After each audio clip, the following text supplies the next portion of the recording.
Como pode alguém ter uma fé inabalável em Deus num mundo tão caótico?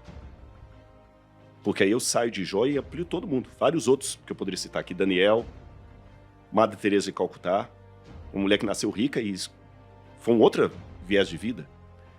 Bom, vamos por partes. O caso específico de Jó, qualquer resposta que eu lhe der aqui será licença poética, porque a Bíblia não fala. A Bíblia já descreve um Jó adulto, temente a Deus. Tanto é que quando começa assim, havia um homem na terra de Uz, cujo nome era Jó. Jó era temente a Deus, íntegro. Essa expressão em hebraico é a palavra tam em hebraico, é uma palavra também, é igual o Schadenfreude lá do alemão, é difícil traduzir em português. O tam, no hebraico, significa que o cara era bom em tudo.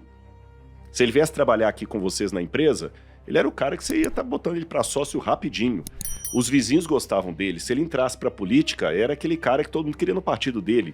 Se ele jogasse bola, ele ia ser bom. Se ele fosse técnico, sabe aquele camarada? Tem gente que ele é bom em tudo.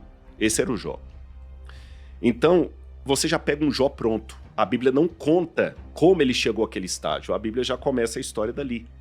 Então, a mesma coisa de eu conhecer a história do Silvio Santos, já como um empresário, dono do SBT, aquela coisa toda, e falar assim, mas como que o Silvio Santos conseguiu ficar rico?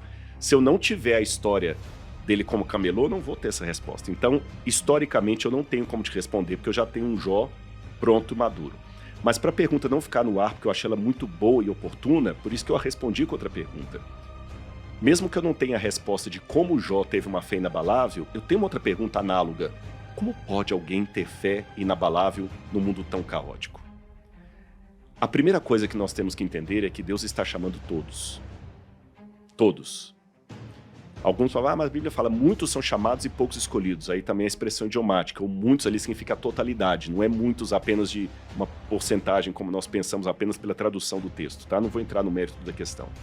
Deus chama todos, porque Deus quer que todos se salvem, mas Deus não obriga todos a se salvarem.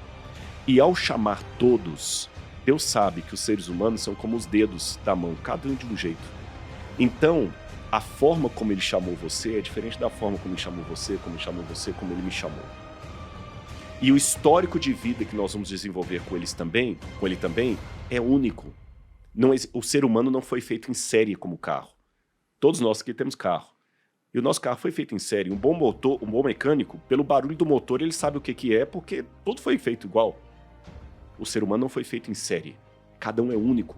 E esse é um privilégio que nós temos, ter uma história única. A minha história é minha, do Rodrigo, as minhas experiências são minhas. Ele me chamou de um jeito para mim, com uma isca que atrairia a mim. E apesar, é outro paradoxo lindo de Deus, apesar do universo ter milhares, bilhões de seres, ou trilhões, né, anjos, contando não sei o que tem lá para cima, Deus consegue ao mesmo tempo lidar comigo como se fosse só eu e ele. Tem um lado eu, ele e os outros, mas tem um lado que é só nós dois. Por isso que não existe uma regra. O que te trouxe foi essa questão do versículo e da necessidade de uma intervenção divina. O que trouxe o outro foi a dor. O que trouxe o outro foi uma criação. O que trouxe o outro foi o amor pelo seu semelhante. Cada um veio de um jeito. Agora, depois que cada um vem com a sua biografia específica, que o que traz um não é necessariamente o que traz o outro, todos aqui têm a sensibilidade de começar a enxergar o mundo espiritual. Então, a nossa biografia é diferente, o modo como nós nos achegamos a Deus foi diferente, mas a visão espiritual que nós começamos a ter não é diferente. Por isso que eu lanço mão do que eu falei no início aqui para o Lucas. Eu sou um teólogo, mas eu não sou um especialista em Deus. Vocês já entrevistaram várias pessoas aqui, um consultor de negócios, um cara que é especializado em Nasdaq, o outro que é especializado em criptomoedas. E você pode até falar assim, pô, eu entendo, mas não como esse cara aí. Aí vocês até perguntam até mais para aprender com ele. O único especialista que você vai trazer aqui, que não pode arvorar o título de tecnólogo em divindade, é o teólogo. Porque o teólogo é apenas um irmão seu, refletindo sobre a fé, e pode ter certeza, com mais dúvidas do que certezas.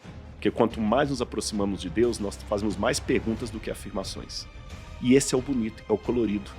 Que eu não posso agora pegar a minha vida como padrão de santidade e falar assim, só vai entrar para o céu quem for igualzinho o Rodrigo.